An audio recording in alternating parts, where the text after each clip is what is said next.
लग्नाची बेडी या मालिकेच्या आजच्या भागामध्ये आपण पाहणार आहोत. विनू स्टोअरूममध्ये जाऊन लपलेला असतो तर राघव आणि मधू त्याला शोधण्याचा प्रयत्न करत असतात. तर दुसरीकडे वेळ जावा म्हणून रुक्मिणी रेश्माला त्या अधिकाऱ्यांसाठी चहा नाश्ता आणायला सांगते. तर इकडे राघव आणि मधूचा आवाज ऐकून विनू खूप घाबरतो आणि एका टेबल मागे जाऊन लपण्याचा प्रयत्न करतो. मात्र त्या गडबडीमध्ये टेबलवरील तेलाचा डबा खाली पडतो आणि त्या आवाजाने सगळ्यांनाच धक्का बसतो. सर्वजण नक्की काय पडलं असेल या गोष्टीचा विचार करत असतात. ते अधिकारी सुद्धा रुक्मिणीला विचारतात की हा कशाचा आवाज आहे. मात्र रुक्मिणी नाटक करत म्हणते की कोणता आवाज, मला तर कोणताही आवाज ऐकू आला नाही. ऋतुराजही म्हणत असतो की हो ना, आम्हाला तर कोणताही आवाज ऐकू आला नाही. मात्र रेश्मा म्हणते की मला तर आवाज ऐकू आला आणि ते ऐकून रुक्मिणी रागातच तिच्याकडे बघते. तर रेश्मा त्या अधिकाऱ्यांना सांगते की नक्कीच स्टोअरूममध्ये काहीतरी पडलं असणार.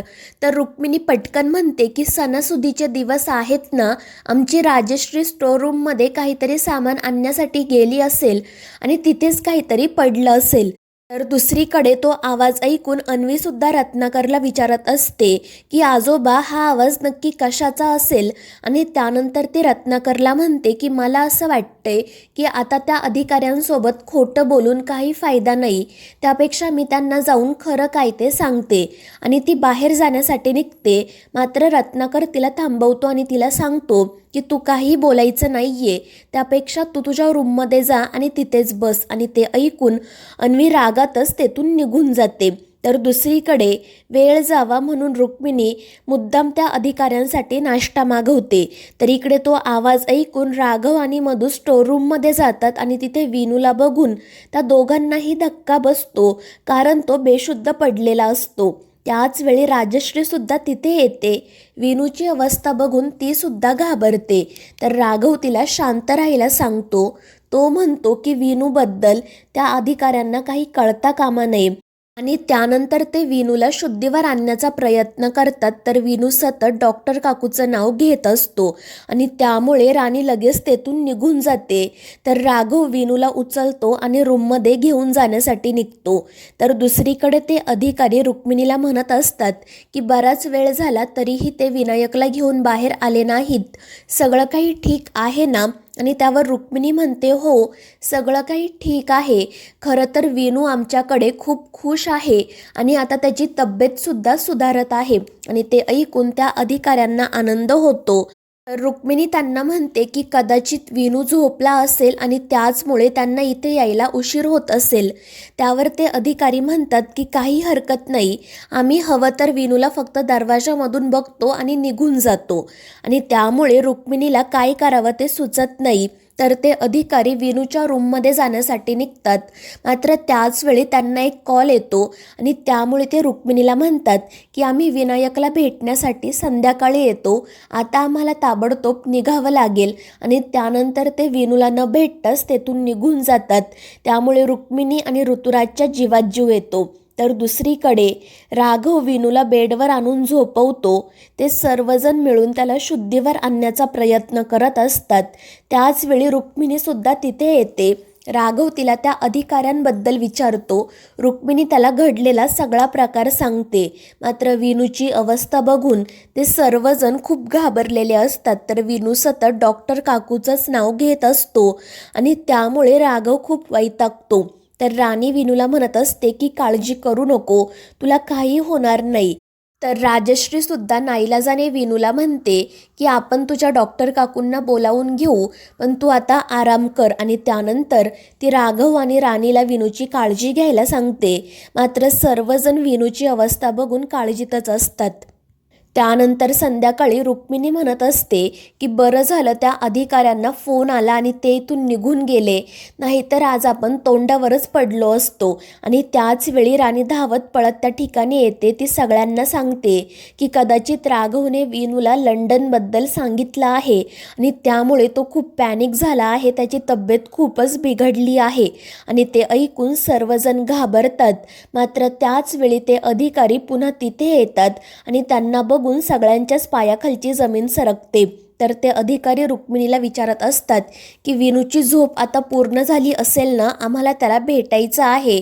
आणि त्यावर रुक्मिणी काही बोलणार इतक्यात राघव विनूला घेऊन त्या ठिकाणी येतो. विनूला त्याने उचलून घेतलेलं असतं आणि त्यामुळे ते अधिकारी विचारतात की विनूची तब्येत ठीक आहे ना, त्याला काही त्रास तर होत नाहीये ना.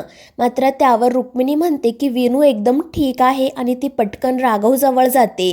ती राघवला म्हणत असते की जर या लोकांनी विनूला अशा अवस्थेमध्ये बघितलं तर ते त्याला लगेच इथून घेऊन जातील. त्यावर राघव म्हणतो, हो काकू, माहीत आहे मला, पण आता विनूच्या तब्येतीपुढे दुसरं काहीच महत्त्वाचं नाहीये. आणि त्यानंतर तो विनूला घेऊन त्या अधिकाऱ्यांजवळ जातो. तर ते अधिकारी राघवला विचारत असतात की विनू ठीक आहे ना. त्यावर राघव सांगतो की मागाचपासून विनूची तब्येत बिघडली आहे आणि तुम्हाला तर त्याच्या पायाचा प्रॉब्लेम माहिती आहे ना, त्याचा पाय अचानक दुखायला सुरुवात होते. आणि त्यामुळे ते अधिकारी म्हणतात, म्हणजे विनू ठीक नाहीये ही गोष्ट तुम्ही आमच्यापासून लपवली आणि आम्हाला चुकीची माहिती दिली. आणि त्यानंतर ते विनूला म्हणतात की विनू बाळा, तू आमच्यापर्यंत चालत ये. मात्र ते ऐकून सगळ्यांनाच धक्का बसतो. राघव त्यांना सांगतो की ते शक्य नाहीये.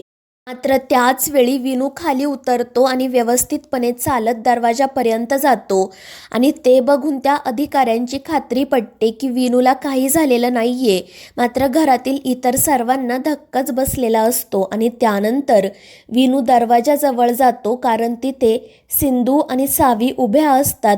आणि त्या दोघींना बघून विनायकचा आनंद गगनात मावेनासा होतो. तर विनायकला सुखरूप बघून सिंधू आणि सावीसुद्धा खूप खुश होतात.